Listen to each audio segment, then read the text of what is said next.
Greetings from Washington, ladies and gentlemen. Once again, I wish I could be with you in person.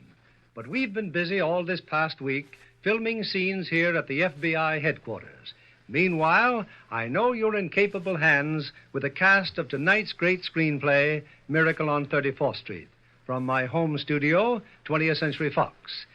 We're particularly gratified to have the original stars of the picture, Maureen O'Hara, John Payne, Edmund, Gwenn, and Natalie Wood.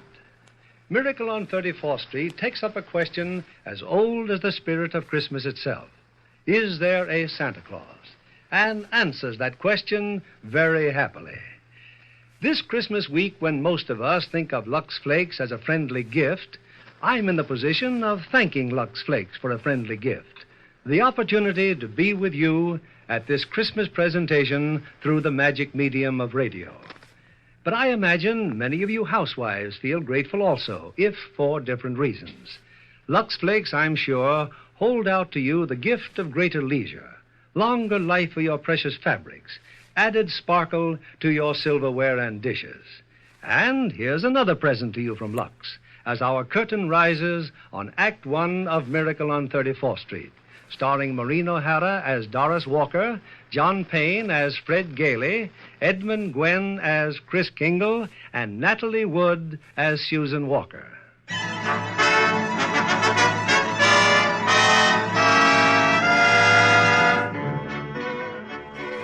It's Thanksgiving Day in New York City. On Fifth Avenue, adjoining Central Park, an annual event is being joyfully awaited. The spectacular parade presented by Macy's department store to herald in the Christmas season. A little away from the crowd are two of Macy's public relations experts. He's simply wonderful, Mrs. Walker. Just look at him on that float. The most realistic Santa Claus we've ever had. Why, he didn't even need any padding, did he? Padding? Well, didn't you notice his tummy? So round, so firm, so fully packed. Well, now that everything's under control, where on earth did you find him? I don't know. I just turned around and there he was. And to think that the man whose place he took was intoxicated. With a breath that would knock over a reindeer. Oh, what if Mr. Macy had seen him? What if Mr. Gimble had seen him? Competition between our stores is tough enough as it is. Well, the parade's starting. Let's stand at the curb. Not I, Mr. Shellhammer. I'm going home and relax. Anyway, I can see it from there. I live just around the corner. Oh, so you do. Well, see you tomorrow, Mrs. Walker. And congratulations on finding the best Santa Claus in Macy's history.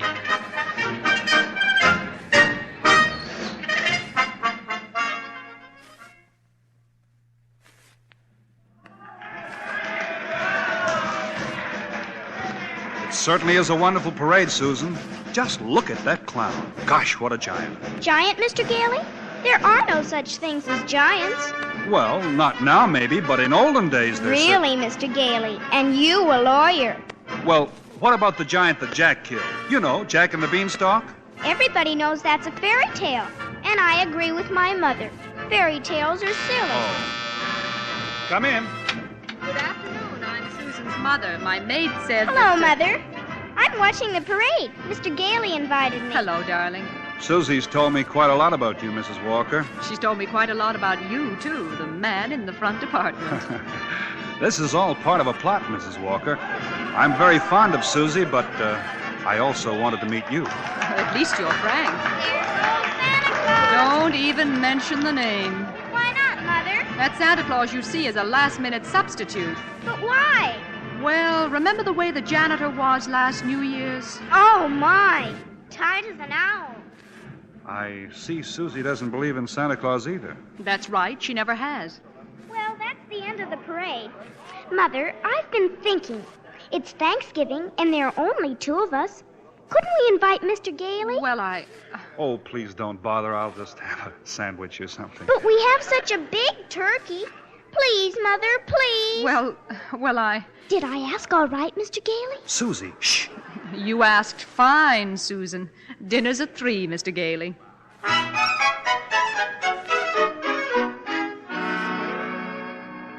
Hello, Mrs. Walker? Yes, Mr. Shellhammer? Your maid said you were at Thanksgiving dinner, but I just had to tell you, your Santa Claus was stupendous. Well, thank you. Mr. Macy himself wants him to be our toy department Santa Claus. Fine. Can you hire him? Well, I already have. Oh, he's a born salesman. I just feel it. Good. We'll talk about it in the morning. Thanks for calling, Mr. Shellhammer.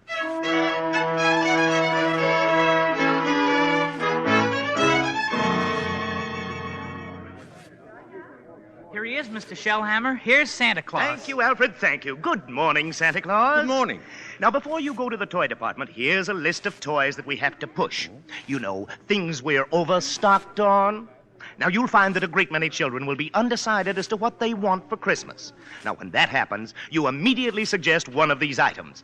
You understand? I certainly do. Fine. Now, take the list, and Alfred here will show you to your throne in the toy department. And don't forget, you're working for Macy.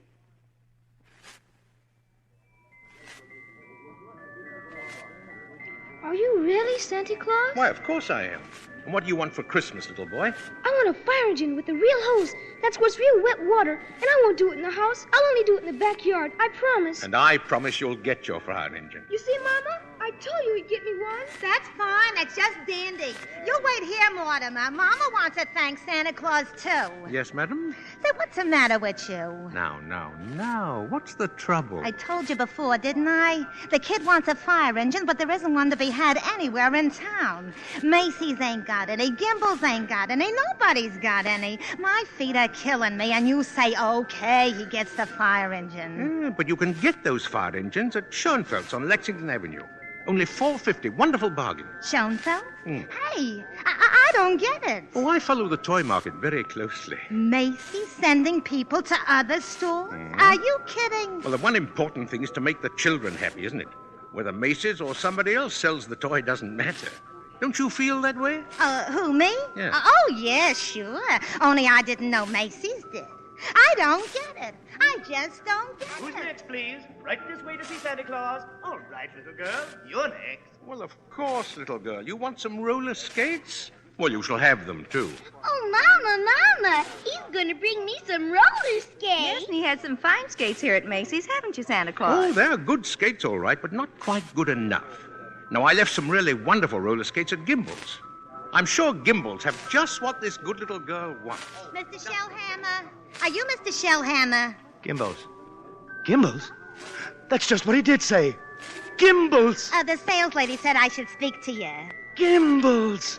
I just wanted to congratulate you and Macy's on this wonderful new stunt you're pulling. Imagine a big outfit like Macy's putting the spirit of Christmas ahead of the commercial. Well, from now on, I'm going to be a regular Macy customer. All right, Mortimer, we're going. Gimbel's.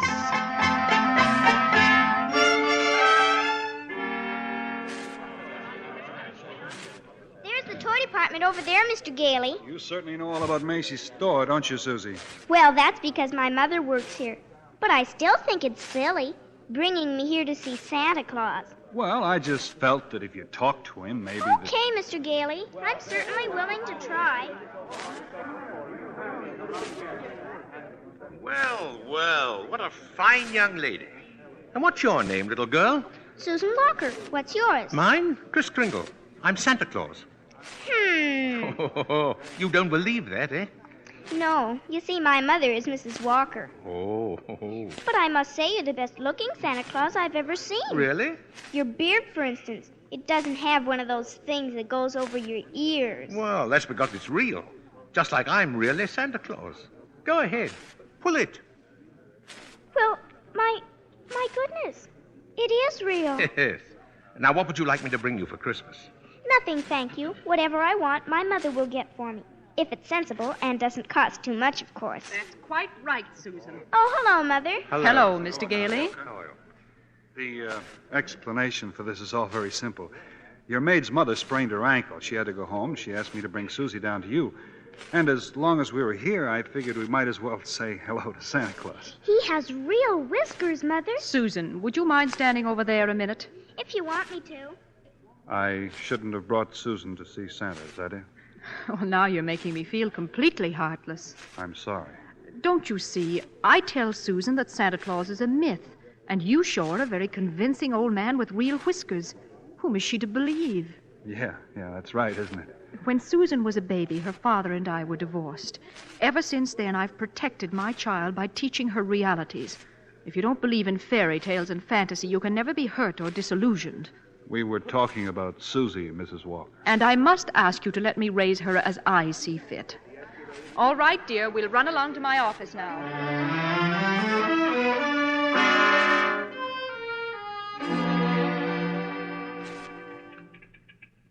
Alfred said you wanted to see me, Mrs. Walker. Oh, yes. I'd be grateful if you'd please tell Susan that you're not really Santa Claus, that there actually is no such person. But, Mrs. Walker, not only is there such a person, but here I am to prove it. No, you must understand. I want you to tell her the truth. Now, what's your real name? Kris Kringle, and I always tell the truth.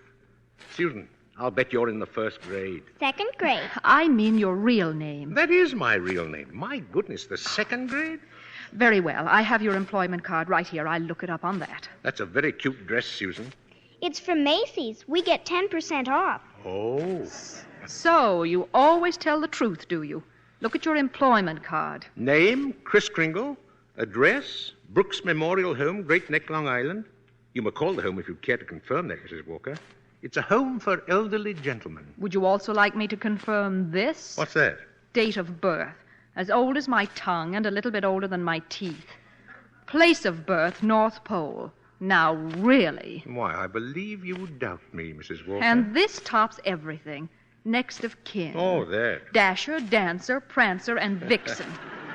I'm sorry to have to do this, Mr. Kringle?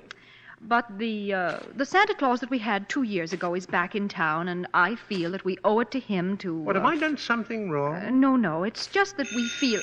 Oh, excuse me. Hello? This is Mr. Shellhammer, Mrs. Walker. Drop whatever you're doing.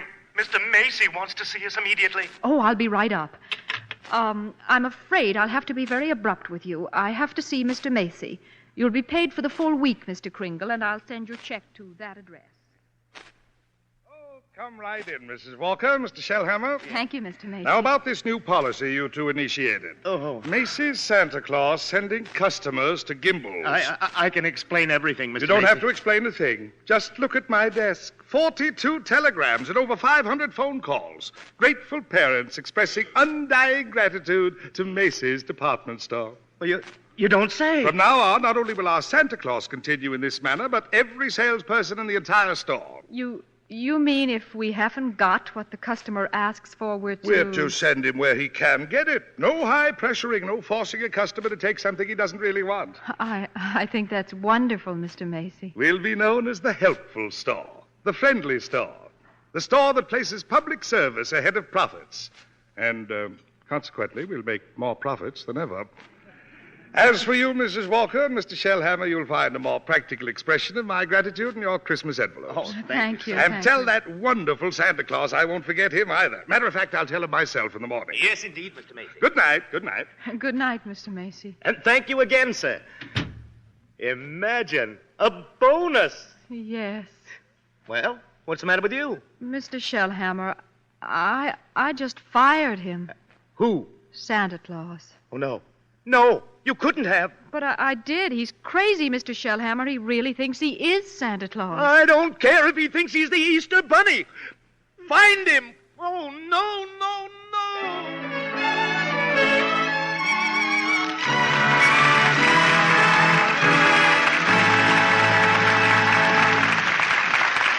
In a moment, we'll continue with Miracle on 34th Street.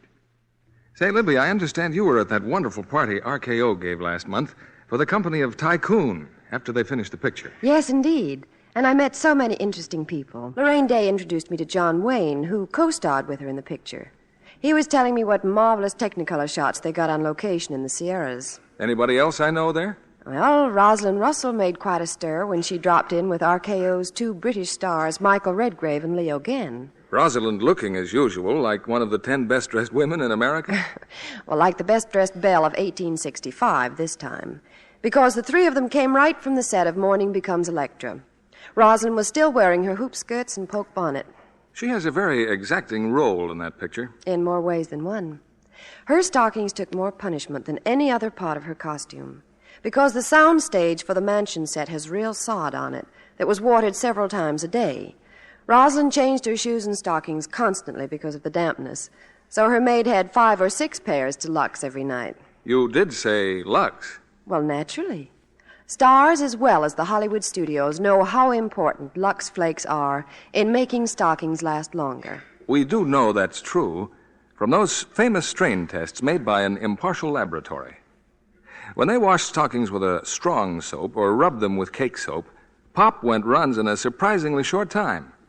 But the very same kinds of stockings, washed with Lux Flakes, lasted twice as long. That was true of nylon, silk, rayon, and cotton alike. That's a good tip for girls who get some of the new smoky-toned nylons for Christmas. They can make them last much longer, keep the colors lovely longer, if they Lux them regularly. Lux helps stockings last twice as long.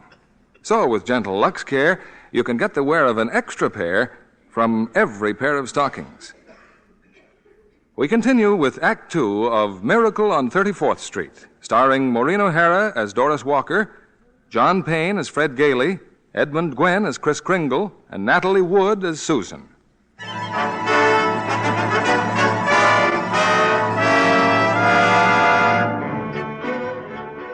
It was a frantic few hours that Doris spent last night rushing out to the Brooks Memorial Home in Long Island and assuring Kris Kringle that Macy's wanted him back as Santa Claus. So Kris is again presiding over the crowded toy department. While in her office, Doris and Mr. Shellhammer... Don't you understand, Mr. Shellhammer? That old man with the nice white whiskers insists that he is Santa Claus. He's out of his mind. What if he should have a fit or something? Oh, no, I've got to tell Mr. Macy. But maybe he's only a little crazy. Anyway, you can't be sure till he's examined. We'll send him to Mr. Sawyer. Sawyer? In personnel. He's paid to examine employees, isn't he? Now, by the way, what do you think of this? What is it? A full-page ad Macy's is running in tomorrow's newspapers. Macy's is running it. But it's all about the other stores, Gimbel's and Saks. I know. Mr. Macy's idea to help our customers find what they want. Revolting, isn't it? That Santa Claus certainly has started something. Oh, well, I'll get hold of him in his lunch hour and I'll send him up to Mr. Sawyer.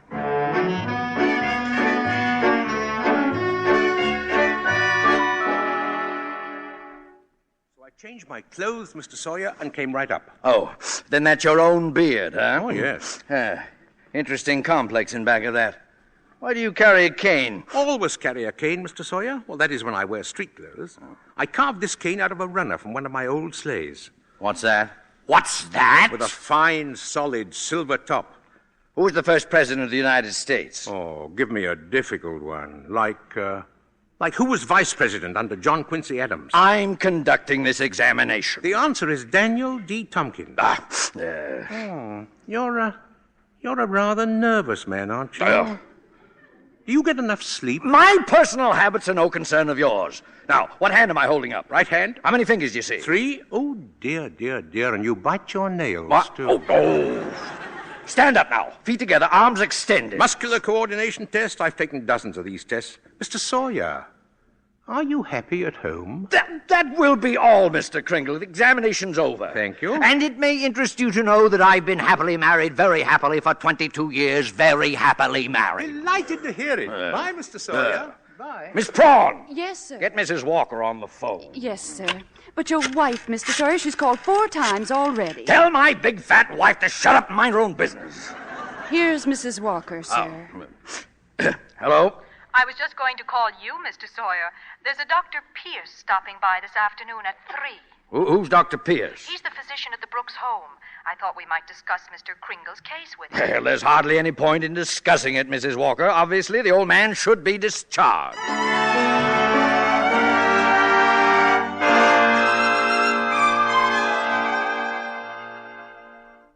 So, Dr. Pierce, Kringle should be dismissed immediately and sent to a mental institution. Oh, now, just a moment. But he's deluded, saying that he's Santa Claus. Well, it's a delusion for good. I found he only wants to be friendly and helpful. No, his whole manner suggests aggressiveness. Why, look at the way he carries that cane.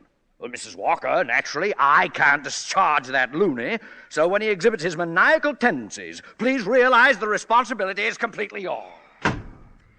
Well, I'm right back where I started. Mrs. Walker, I assure you, Kris Kringle has no maniacal tendencies. But if there's the slightest possibility of his causing any trouble... Well, what trouble? All that need happen is that a policeman asks him his name, Kris Kringle, clang, clang, and Macy's Santa Claus lands up in the psychopathic ward. Well, you can prevent that very simply. There must be someone here at the store who could rent him a room. Then they could both come to work together. I'd just as soon he avoided that long train ride to Long Island anyway. You mean sort of take custody of him? Yeah. Do you think Mr. Kringle would agree to that? Well, I'm sure he'll agree. Well, in that case... Now, let's see. Who do I know who could rent him a room?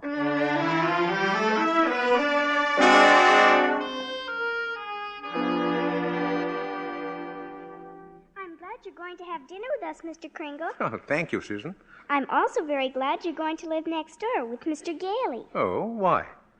Because you're nice to talk to. Oh, what a fine young man that Mr. Gailey is, eh? Just think, allowing me to share his apartment, a mere stranger. Confidentially, he did it because Mother hinted to him. Oh, well, anyway, I'm very grateful. Shall I tell you what I did in school today? Yeah, by all means. Any games? Yes, and a very silly game, too. They played zoo, and each child was supposed to be an animal. But, Susie, they were just pretending. Well, that's what makes the game so silly. Well, of course, in order to play games, you need imagination. Oh, that's when you see things, but they're not really there. Oh, yeah, but you know, to me, imagination is a place all by itself. Now, you've heard of the French nation. The British nation. Well, this is the imagination. A very interesting place, too. Now, how would you like to be able to make snowballs in the summertime, eh? Or be the Statue of Liberty in the morning, and in the afternoon, fly south with a flock of geese? Oh, I'm quite sure I'd like it, but... Oh, it's very simple. Now, look here, anyway, the next time they play zoo, you can be a monkey. But I don't know how to be a monkey. Don't you? Here, I'll show you. Now, first you bend over a little, like this, see? Now, let your arms hang loose, eh? Like this? Yeah, that's fine. Now, put your hand over here and start scratching, see? That's excellent, Susan, excellent. That's as fine a bit of scratching as I've ever seen. Well, now start chattering. Chattering? Yes, chattering. Listen, now. See? And keep on scratching. Now then, we'll do it together, see? Chatter and scratch and chatter. Huh? Well, that's fine, Susan. Fine, you're doing beautifully.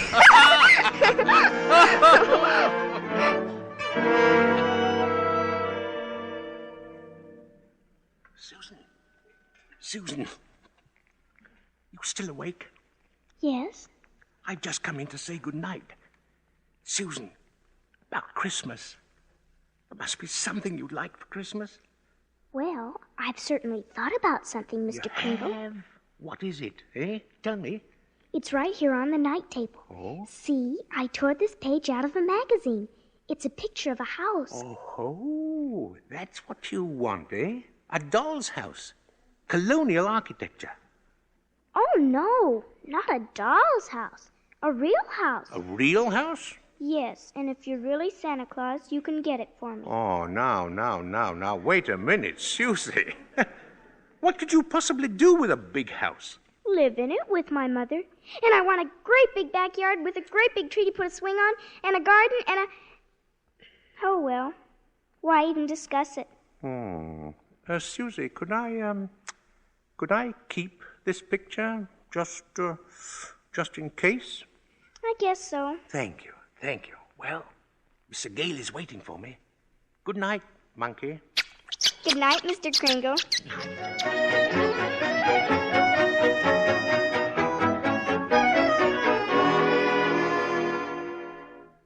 Take whichever bed you want, Mr. Kringle. Oh, you're very kind, really.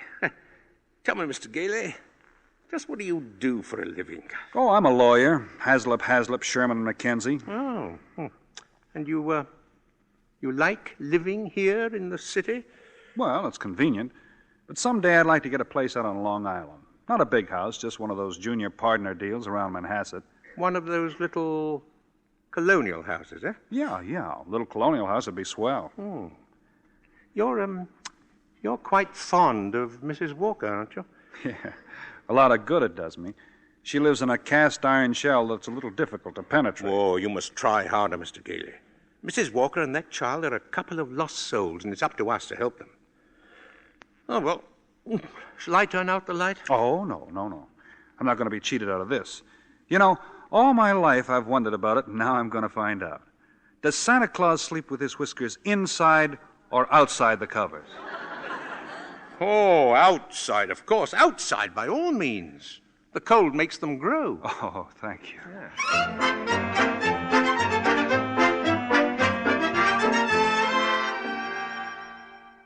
Come in, Mrs. Walker. Come in. Thank you, Mr. Macy. I've just heard something very exciting. You have? Well, let me tell you something very exciting.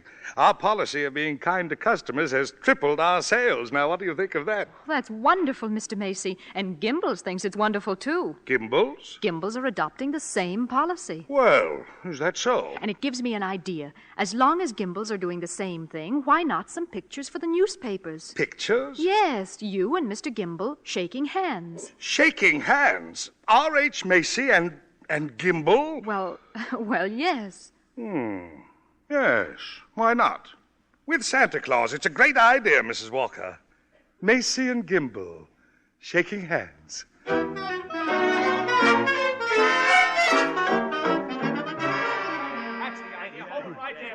That's enough pictures, gentlemen. Thank you very much. Well, Mr. Gimbel? Come on, R.H. Now we'll go over to my store and get some really good pictures. Just a minute. I have something here for Santa Claus. Here you are, Mr. Kringle, a check in appreciation of all you've done. Macy, why, that's most kind of you. I didn't think you were that generous, R.H. Well, that's quite a check. What are you going to do with it, Mr. Kringle? Well, I have a friend, a Dr. Pierce. He needs a new X-ray machine. Buy the machine through the store. 10% discount. Nonsense. Come over to Gimbel's and we'll furnish it at cost. Keep it up, gentlemen. Keep it up. At this rate, my friend will have a whole new hospital.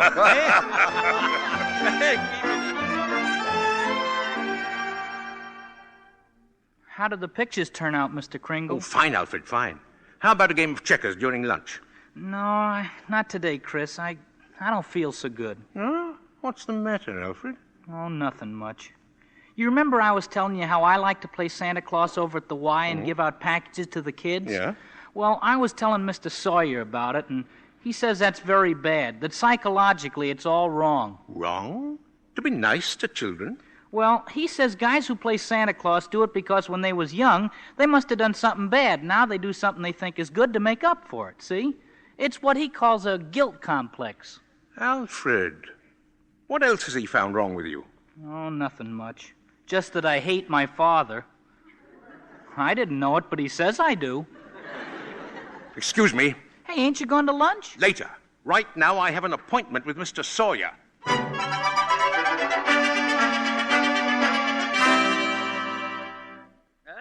What do you mean breaking into my office like this? Are you a licensed psychiatrist? What business is it of yours? I have great respect for psychiatry and great contempt for meddling amateurs who go around practicing it. Shut up! You ought to be horsewhipped. Taking a boy like Alfred and filling him up with complices and phobias and... I think I'm better equipped to judge that than you. Just because Alfred wants to be kind to children, you tell him he has a guilt complex. Having the same delusion you couldn't possibly understand. And don't you wave that cane at me. Either you stop analyzing Alfred or I'll go straight to Mr. Macy and tell him what a contemptible fraud you are. Get out of here. Get out of here before I have you thrown out.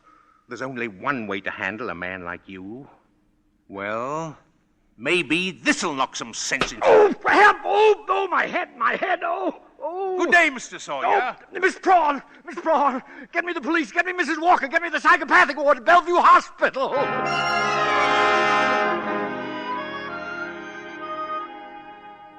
You can see Mr. Kringle now, Mr. Gailey. Thank you, nurse. Hello, Kris. Hello, Fred. Kris, I've been speaking to the doctors. They said they've given you some tests. Yeah, same old tests. Except this time you failed to pass them. Kris, you deliberately failed them. Why? Because I had great hopes, Fred. I had a feeling Mrs. Walker was beginning to believe in me. Now I discover she was only humoring me all the time. But this wasn't Doris's idea at all. Mr. Sawyer had you sent here before she even knew about it. But why didn't she come to me and explain things? Because she didn't want to hurt you. Oh, it's not just Mrs. Walker, Fred. Now, take Mr. Sawyer. He's contemptible, dishonest, deceitful. Yet he's out there and I'm in here. Well, if that's normal, I don't want it. But you can't just think of yourself, Kris. What happens to you matters to a lot of other people. People like me who believe in what you stand for, and people like Susie, who are just beginning to. Kris, you're letting us down. No, maybe you're right, Fred. You... Of course you're right. I ought to be ashamed of myself. Let's get out of here. Now, wait a minute. You flunked your mental examination, but good. Oh, yes. Yes, so I did. Well, you're a lawyer. You fix it. Hey, now look, I won't let you down, and you won't let me down. Kris, take it easy, will you? Look, there'll have to be a hearing. If you're going to be committed, it's got to go before a judge. Well, if I can do anything at all, it'll have to be in that courtroom. Now, sit tight, Kris. I'll get an idea. I'll have to get an idea.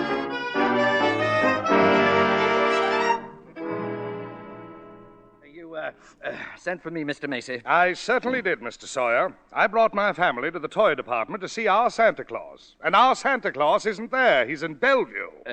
Yes, Mr. Macy. Because he's a lunatic. Yes, sir. Lunatic. Lunatic, my foot. You listen to me, Sawyer. You get that case dropped right away, you'll have another lump to match the one he gave you. But it's out of my hands. Mr. Kringle goes to court in the morning. Well, just see that he's back in the toy department by afternoon. Now get out of here.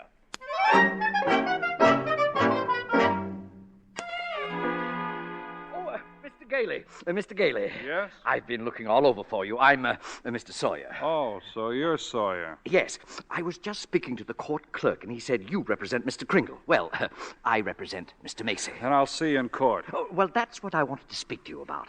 Now, Mr. Macy would like to drop the whole case right now. You see, we're most anxious to avoid any publicity. No publicity, huh? That's very interesting. Ah, then you'll cooperate? You know something, Sawyer? You've just given me the idea I've been searching for. Oh, good, good. If I'm going to win this case, I'm going to have public opinion and plenty of it. And publicity's just the way to do it. Thanks, and so long, Sawyer. Mr. Gailey! But Mr. Gailey!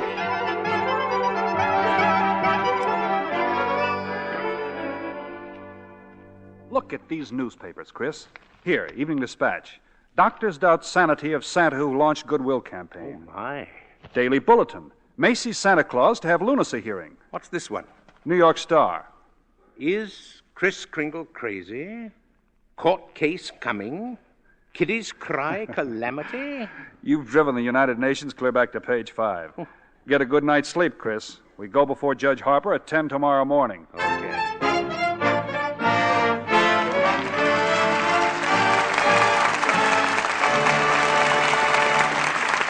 We pause now for station identification. This is CBS, the Columbia Broadcasting System.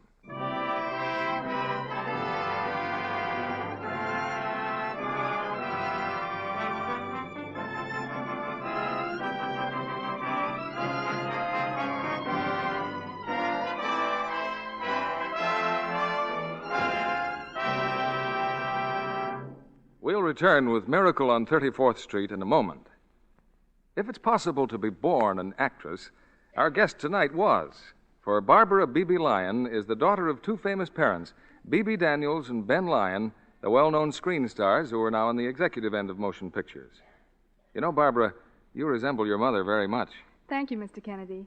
That's a great compliment. But I know I'll have to work hard and make a place for myself. Right now I'm studying dramatics. And visiting the studios to study techniques? That's right. I spent a lot of time at 20th Century Fox, watching them make Gentleman's Agreement. Dorothy McGuire is so natural. She's marvelous. And Gregory Peck turns in one of his finest performances in that story of present-day intolerance. Yes, and I was interested in Celeste Holm, too, because she plays her first straight dramatic role in Gentleman's Agreement. Afterward, she asked me to tea in her dressing room. But an uninvited guest almost spoiled the party. Who was that? Gregory's dog, Perry. He's such a pet. He thought he was invited, too, and in his enthusiasm bumped Celeste's elbow, and she spilled cream over her lovely negligee. But, and this is why I'm telling you the story, Mr. Kennedy, Celeste wasn't a bit disturbed. She just handed the robe to her maid and told her to Lux it right away. She couldn't give it safer treatment. Studio wardrobe departments specify Lux Care for everything safe in water alone. So do Mother and I. Since she's been back from England, where Mother and Dad spent the war years, we've been splurging on lingerie. But it really doesn't seem extravagant because nice things last so long with Lux Care. Lux Care actually does keep underthings lovely 3 times as long. So any girl who gives her underthings Lux Care can have 3 times as many without spending a bit more. Instead of just replacing underthings that have grown faded and old-looking from wrong washing, she can buy extra new ones, soon have 3 times as many, because they stay lovely 3 times as long. Thank you for coming tonight, Barbara Lyon. Now, here's Act 3 of Miracle on 34th Street, starring Maureen O'Hara as Doris Walker, John Payne as Fred Gailey, Edmund Gwenn as Kris, and Natalie Wood as Susan.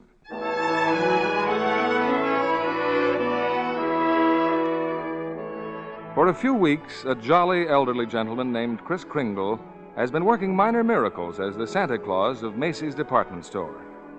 But now his sanity has been seriously questioned, and in a crowded courtroom, Judge Harper listens patiently as the assistant district attorney summons Kris to the witness stand. Now, this is not a trial, Mr. Kringle. It's just a hearing, so you don't have to answer any questions. Now then, where do you live, please? Well, it seems to me that's what this hearing will decide, won't it? Mr. Kringle, do you believe that you are Santa Claus? Of course I do. That's all, Your Honor. The state rests its case. Well, Mr. Gailey? Your Honor, Mr. Mara contends my client is not sane because he believes he is Santa Claus. An entirely logical conclusion. Anyone who thinks he's Santa Claus is crazy. Your Honor, you believe yourself to be Judge Harper, yet no one questions your sanity because you are Judge Harper, do they? Mr. Kringle is the subject of this sanity hearing, not I. Very well, Your Honor. But I intend to prove that Mr. Kringle is Santa Claus. Mr. Mara, I thought you said this was a cut-and-dried sanity hearing. I thought it was, Your Honor. In the view of Mr. Gailey's statement, I'll have to review the entire background of this case. Court's adjourned till tomorrow morning.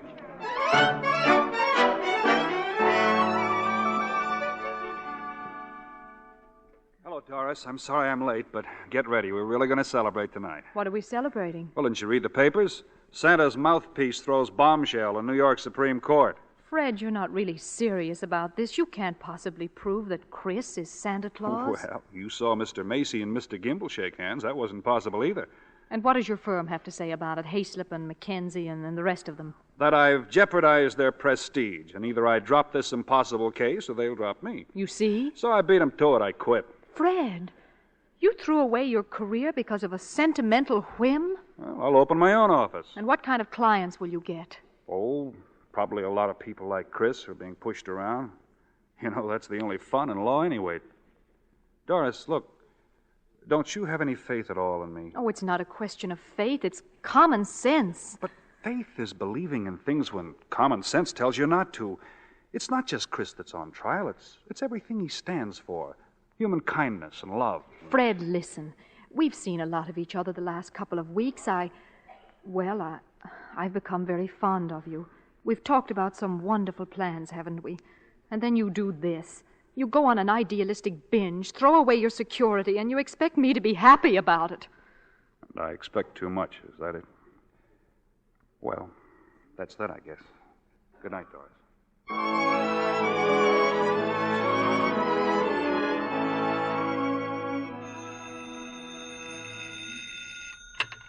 Hello.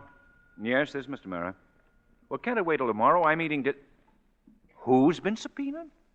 Well, how do you think I feel about it? I'll see you tomorrow. Who's that, dear? R.H. Macy's been subpoenaed. Oh, my. Oh, those reporters. They make me look like a sadistic monster who likes nothing better than to drown pussycats and tear wings off of butterflies. Quiet, dear, quiet. Tommy's still awake. Oh, yeah. It'd just break his heart if he knew what his daddy's doing. I'm doing my job as assistant district attorney. Well, I'm not so sure, but that I agree with them. Mr. Kringle looks like a very nice old man, and I don't see why you have to keep persecuting him. I'm not persecuting him. I'm prosecuting him. I like the old man, too, but there's nothing I can do about it. You know something, Thomas? Sometimes I wish I'd married a butcher or a plumber. Well, if I lose this case, it's very possible you'll get your wish. R.H. Macy, I wonder what he's going to pull tomorrow.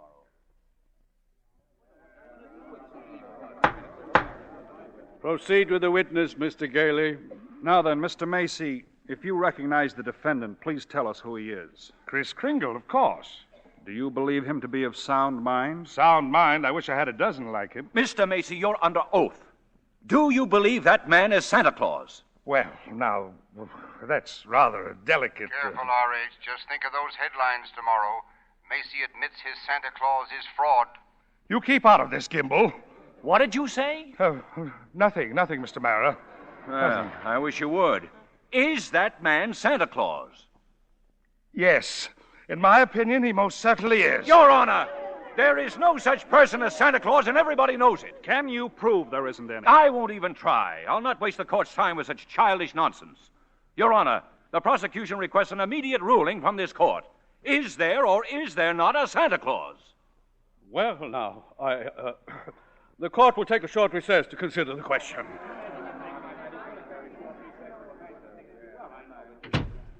Hello, Henry. Why, Charlie, what are you doing here? Can't an old friend visit you in your chambers? And if you ask me, you never needed a friend like you do now. This Kringle case? Well, I certainly don't see what they're making such a fuss about. Henry, that's Santa Claus you got out there on trial for lunacy. This case is dynamite, and you're coming up for re-election soon. Charlie, you know what happened last night? Martha brought the grandchildren over. They wouldn't kiss Grandpa. They wouldn't even talk to me. There, you see what I mean? If you rule there is no Santa Claus, you better start looking at that chicken farm right now. I'm a responsible judge. How can I seriously rule that there is a Santa Claus? Because of what happens if you don't.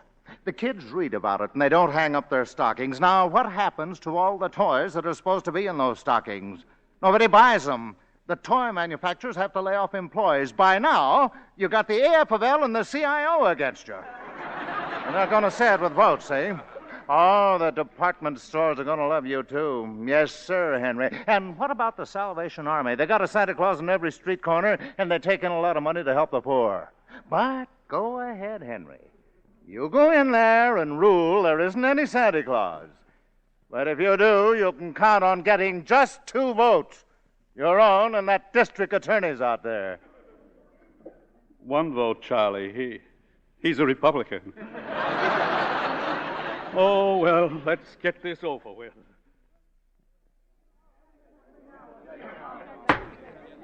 The question of Santa Claus seems to be largely a matter of opinion. The tradition of American justice demands a broad and unprejudiced view of such a controversial matter. But, Your Honor... This court, therefore, intends to keep its mind open. We shall ask for evidence on either side. But the burden of proof clearly rests with my opponent. Can he produce any evidence to support his views? If Your Honor please, I can. Will Thomas Mara please take the stand? Who? Me? No, Thomas Mara, Jr. I believe he and his mother are both in court today. Hi, Papa. Hi. Tommy, do you believe in Santa Claus? I sure do. He gave me a brand new sled last year. And what does Santa Claus look like, Tommy?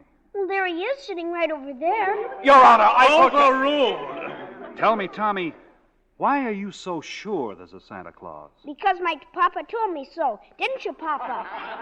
Thank you, Tommy. You can go back to your mother now. See you later, Papa. You certainly will. Your Honor! Don't forget, Santa Claus. This year I want a football helmet. Now, don't worry, Tommy. You'll get it. Mr. Kringle, if you don't mind. I'm sorry, sir. Your Honor, the state of New York concedes the existence of a Santa Claus. But in so conceding, we demand that Mr. Gailey stop presenting personal opinion as evidence. I insist he submit authoritative proof that Mr. Kringle here is the one and only Santa Claus. Well, Mr. Gailey, are you prepared to show that Mr. Kringle is Santa Claus on the basis of unprejudiced authority? Well, no, not now. I need a little time. Why not now? Tomorrow, Your Honor. Very well. Court's adjourned till tomorrow morning. Phew.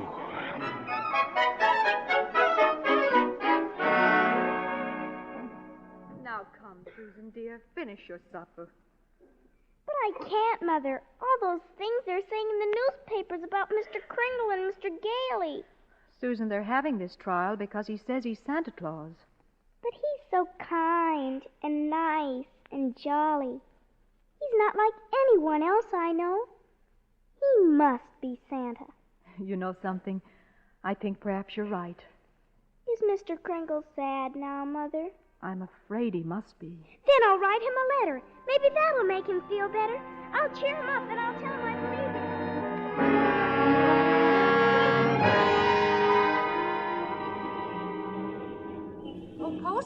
Postman. Yeah, lady? Would you mind taking this letter? Oh, sure, lady. We're going straight down to the post office now. Okay, Louie, take it away. What do you know, Louie? Another letter for Santa Claus. Hey, here's a new one. Instead of North Pole, this kid's got it addressed to Kris Kringle, New York County Courthouse. Well, the kid's right. Huh? Oh, yeah, sure. They got him on trial down there. He claims he's Santa Claus, and the DA claims he's nuts. Hey, Frankie, I got an idea. Yeah? How many Santa Claus letters do you think we got down there in the dead letter office? Oh, who knows? Must be 50,000. Bags and bags all over the joint. You mean? But, Frankie, why not? Wouldn't it be nice to get rid of them all? Wouldn't it?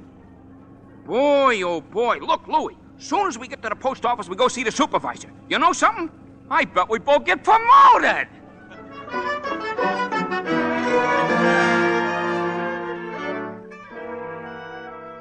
And since the defense has been unable to submit one shred of proof that Kris Kringle is the one and only Santa Claus, and since tonight is Christmas Eve, I ask, Your Honor, that this hearing be terminated without further delay. I protest, Your Honor. I do have evidence. 5 minutes ago, you said you didn't. During Mr. Marrow's oration, the bailiff handed my client the evidence I refer to. What evidence? This letter, Your Honor. Yes, Mr. Kringle? It's from Susan Walker. She believes in me. This letter means more to me than anything in the world. That letter, Your Honor, was delivered by the United States Post Office, an official agency of the federal government. The Post Office Department is one of the largest business concerns in the world. Last year, it did a gross volume of over $1 billion, and Your Honor, I'm sure we're all gratified that the Post Office is getting along so well. But what bearing has it on the sanity of that man? My point is that the Post Office Department is a model of efficiency. Furthermore, the laws of this country make it a criminal offense to willfully misdirect mail or intentionally deliver it to the wrong party. The state of New York is second to none in its admiration of the Post Office Department. We're very happy to concede Mr. Gailey's claims. For the record, Mr. Marrow? For the record. Anything to get on with this case. Thank you. Your Honor, that letter just received by Mr. Kringle is positive proof that a One letter is hardly positive proof. I have further exhibits, Your Honor, but I hesitate to produce them. Come, Mr. Gailey. Put them here on my desk. But, Your Honor, I said put them on my desk. All right, boys, bring them in. Put them right there. Your Honor, what is this? Empty those mail sacks on Judge Harbor's desk. But we got 6 truckloads out there. Bring them in or be fined for contempt of court. Now, just a second here. We'll do it, Your Honor, we'll do it. True rain, true sleet, true courtrooms, anything. We deliver. Mr. Gailey. Your Honor, every one of those letters and every one of those mail sacks is addressed to Santa Claus. The Post Office Department has delivered them. Therefore, the Post Office Department recognizes Kris Kringle to be the one and only Santa Claus. Since the United States government declares this man to be Santa Claus, this court will not dispute it. Case dismissed. And for heaven's sakes, get this mail out of my courtroom!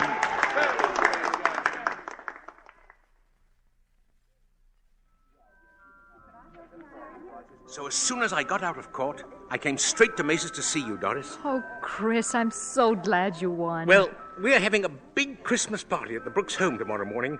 I'd like so much to see you and Susie there. We'll be there, Kris. Oh, couldn't you just come home now and have dinner with us? Now? Tonight? Me? My goodness, Doris, it's Christmas Eve. Oh.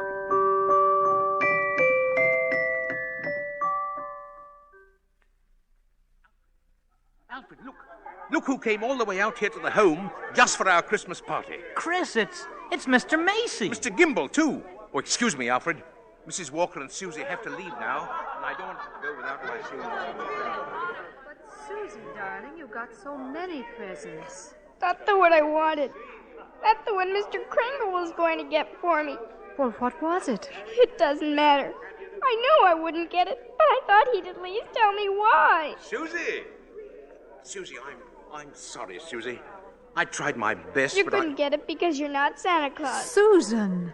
Just a nice old man, like Mother said. But I was wrong when I told you that. You must believe in Mr. Kringle and keep right on doing it. You must have faith in him. But that doesn't make sense, Mother. Faith is believing in things when common sense tells you not to. Huh? I mean, Just because things don't turn out the way you want them to the first time, you've still got to believe in people. I found that Hello, out. Doris. Oh, Fred. Mr. Gailey! Oh, Mr. Gailey! Merry Christmas, Susie. Gosh, you just got here and we're just ready to leave. Oh, I've been here, and if you're ready to leave, I'll drive you home. Well, before you go, here's a map I've made for you. Now, you'll miss a lot of traffic. About 4 miles south, you will see Ashley Avenue. That's the street you want. Ashley Avenue. Thanks, Chris. And a Merry Christmas to you. Merry Christmas to you, Fred. And to you, my dear. And to you, Susie. I believe, Mr. Kringle. I do. It's silly, I suppose. But I believe.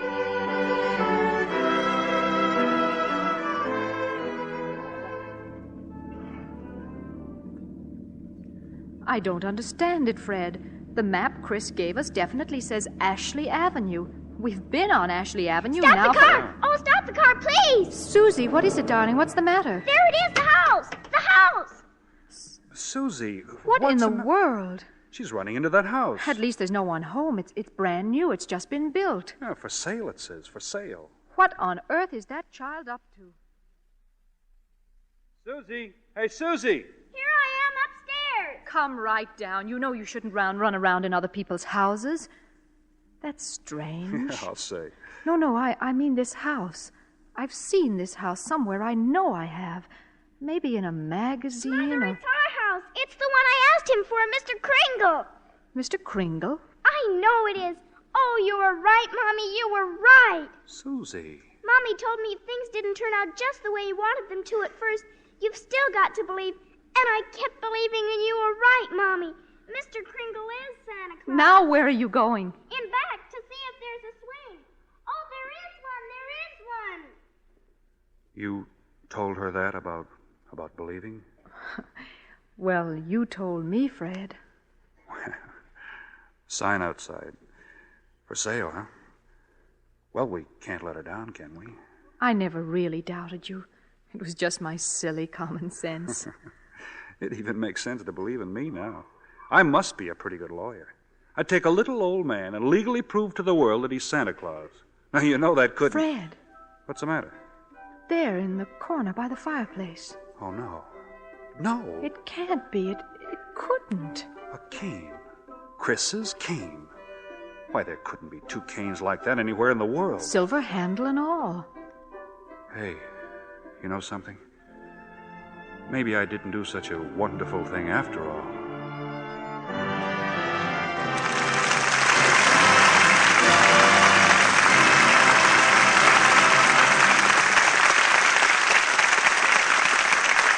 Our stars will return for their curtain calls in a moment. Let's look in for a moment on the Smiths. In a rash moment, Bill has offered to wash the dishes. Here's the Lux. Just shake a little in the dishpan. Hey there, that's enough. Oh, why be stingy? I like lots of suds. Well, so do I. But you'll get plenty with a little Lux. Hey. It looks just like a bubble bath. Dishcloth is there under the sink.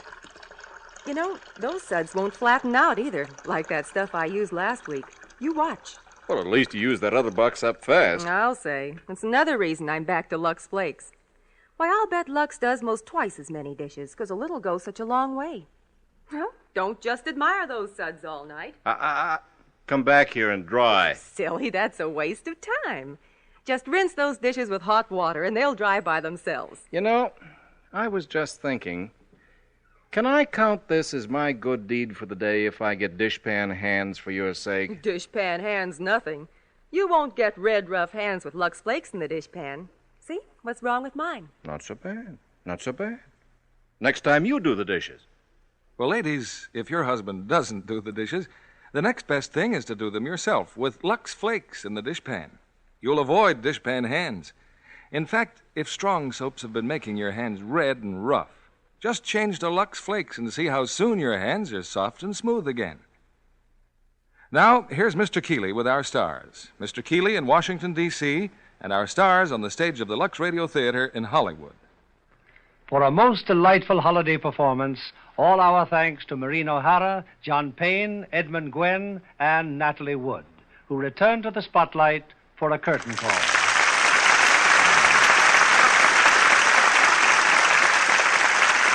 From Washington to Hollywood and points between, you've helped to put us in the mood for Christmas. Thanks, Bill. But we missed you at tonight's performance. As I miss being there, believe me. But here in Washington, Edmund Gwenn sounded just as convincing as Santa Claus as he must have on your stage in Hollywood. Well, Bill, I wonder how many people knew that Teddy Gwenn really was Macy's Santa Claus in their holiday parade. Is that right, Mr. Gwenn? Yes, that's right, Natalie. In fact, I've been Santa Claus so much I'm beginning to really believe in myself. I don't wonder, Teddy. I'm certainly going to leave the latchkey in the mailbox for you Christmas Eve. No, just put a windsock in the chimney, Bill. You really plan to make the rounds on Christmas Eve, eh, Teddy? Well, you can't let millions of children down. You know, Mr. Gwenn, you sound as if you did believe in Santa Claus. And he's right, too. Didn't I just prove it? Well, why don't we leave it to the Lux Radio Theatre audience? Yes. How about it, folks? Do you believe in Santa Claus? Well, that's ought to reassure the children in the audience tonight. Tell us, Bill, how's the picture going down in Washington? Splendidly. In fact, if all's well, I'm happy to say I'll be back for our big New Year's show next Monday night. Something special, Mr. Keeley? Very special, Natalie. A musical hit to warm the hearts of every member of the family. Well, let's hear what gives, Bill. Sounds exciting. Exciting it is. A play and cast that's topped our list of listeners' requests. And our stars are the one and only Frank Sinatra, the lovely and talented singing star Kathryn Grayson, and the ever-popular Gene Kelly. In Metro-Goldwyn-Mayer's great hit, Anchors Aweigh. I hope you have Frank singing the wonderful tunes from that picture, Bill. Yes, indeed. And Kathryn and Gene, too. Sounds like a great way to finish out the old year, Bill. Congratulations. Good night. Good night. Good night, and Merry Christmas to all four of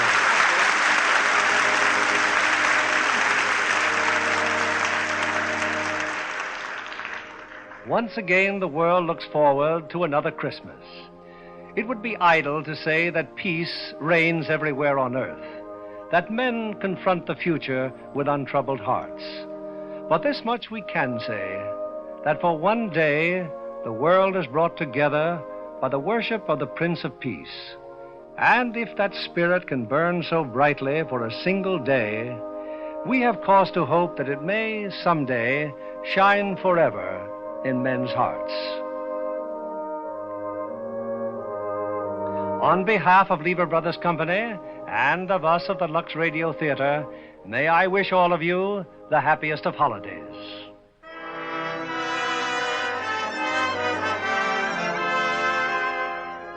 We invite you all to join us again next Monday evening when the Lux Radio Theatre presents Frank Sinatra, Kathryn Grayson, and Gene Kelly in Anchors Aweigh. This is William Keeley saying good night and Merry Christmas.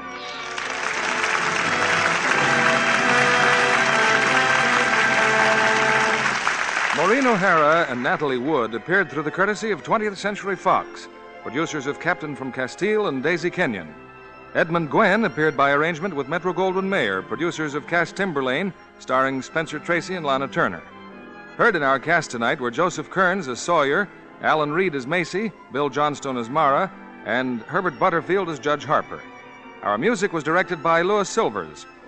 And this is your announcer, John Milton Kennedy, reminding you to join us again next Monday night to hear Anchors Aweigh with Frank Sinatra, Kathryn Grayson, and Gene Kelly. Pepsodent won by 3-1. Yes, in a recent survey, families throughout America compared new Pepsodent toothpaste with the brands they'd been using at home. By an overwhelming average of 3-1, they preferred new Pepsodent with Irium over any other brand they tried. They said new Pepsodent toothpaste tastes better, makes breath cleaner, makes teeth brighter. Yes, with families who made comparison tests, Pepsodent won by 3-1. Be sure to listen next Monday night to the Lux Radio Theatre presentation of Anchors Aweigh with Frank Sinatra, Kathryn Grayson, and Gene Kelly. Stay tuned for My Friend Irma, which follows immediately over most of these stations. This is CBS, the Columbia Broadcasting System.